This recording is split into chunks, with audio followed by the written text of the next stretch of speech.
আজকে আলোচনা করব রায়মার্টিন প্রশ্নবিচিত্রা 2024 ক্লাস 7-এর পরিবেশ ও বিজ্ঞানের 4 নাম্বার স্কুলের সমস্ত 4 নাম্বার এবং 5 নাম্বার স্কুলের সমস্ত ছোট প্রশ্ন। তো দেখে নাও 4 নাম্বার স্কুলে কী রয়েছে। ফিজিক্যাল সায়েন্সের প্রথমে রয়েছে এমসিকিউ বা সঠিক উত্তর নির্বাচন করে লেখো। সমতল আয়নায় লম্বভাবে আপতিত কোনো আলোকরশ্মি আপতন কোণের মান হলো 0 ডিগ্রি। আলোক উৎস বড় হলে গঠিত হয় উপচ্ছায়া, পুরচ্ছায়া, উপচ্ছায়া উভয়ই। একটি ধাতব দ্বন্দ্ব একটি চৌম্বক শলাকার উত্তর মেরুকে বিকর্ষণ করে, এতে প্রমাণিত হয় যে এটি চৌম্বক। ধাতব পদার্থ তড়িতের সুপরিবাহী। প্রদত্ত কোনটি অপ্রচলিত শক্তির উদাহরণ? জয়ভাট হলো অপ্রচলিত শক্তির উদাহরণ। তারপর দেখো না একটি বা দুটি বাক্যে উত্তর দাও। প্রথমে রয়েছে শূন্যস্থান। সূচিছিদ্র ক্যামেরা বস্তু ড্যাশ গঠিত করে? প্রাকৃতিক গঠিত হয়। 2 নাম্বার, চৌম্বক দৈর্ঘ্য চৌম্বকের জ্যামিতিক দৈর্ঘ্যের মধ্যে সম্পর্কটি লেখো। সম্পর্কটি হলো চৌম্বক দৈর্ঘ্য সমান সমান চৌম্বকটির জ্যামিতিক দৈর্ঘ্য ইন্টু 0.861। আবার দেখে নাও, চৌম্বকের দৈর্ঘ্য সমান সমান চৌম্বকটির জ্যামিতিক দৈর্ঘ্য ইন্টু 0.861। 3 নাম্বার, তড়িৎ প্রবাহের তাপীয় ফলের প্রয়োগ হয় এমন একটি যন্ত্রের নাম হলো ইলেকট্রিক ইস্ত্রি।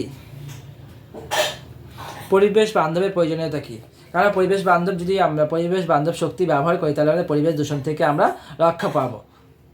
পরিবেশ দূষণার থেকে রক্ষা পেলে কি হয়? আমাদের সমাজ সঠিকভাবে চলবে।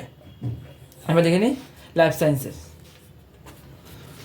মূলের ডগার টুপির মতো অংশকে বলা হয় মূলত্র। 2 নাম্বার, ওআরএসের পুরো নাম কি? Oral rehydration solution. এরপর দেখে নেব 5 নম্বর স্কুল। 5 নম্বর প্রথমে ফিজিক্যাল সায়েন্সের এমসিকিউ রয়েছে। ভৌগোলিক উত্তর মেরুর কাছে অবস্থিত ভূচৌম্বকীয় দক্ষিণ মেরু। প্রদত্ত কোনটি জীবাশ্ম জ্বালানি নয়? জৈব গ্যাস।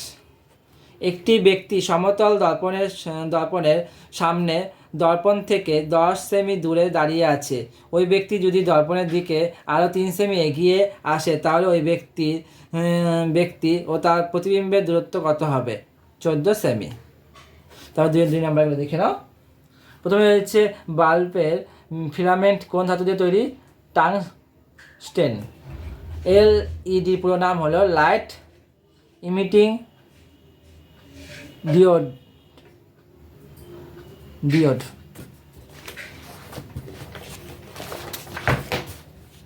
তারপর দেখে নাও লাইফ সায়েন্স। প্রদত্ত কোনটি পুংকেশর চক্রের অংশ? পরাগ রেণু। বীজপত্র দুটি যে বাঁকা দ্বন্দ্বের সঙ্গে যুক্ত থাকে তাকে বলা হয় ভ্রূণাক্ষ। এখানে বেমানটি হলো বেমান বলে কোন জোড়াটি হলো? ওই চতুর্থ বিষয়টি বের করে লেখো। নিচে 4টি বিষয় 3টি চতুর্থটির সঙ্গে সম্পর্কযুক্ত, সেটি হলো স্যাসল বীজ। তবে বেমানটি হলো এখানে ধতরা। শূন্যস্থান লেখো। কাণ্ডের ত্বকে মোম জাতীয় পদার্থের আস্তরণ ড্যাশ প্রতিহত করে? বাষ্পমোচন প্রতিহত করে। তো আজকের ভিডিওটা এই পর্যন্ত। ভালো লাগলে অবশ্যই কমেন্ট, লাইক এবং শেয়ার করতে ভুলবেন না।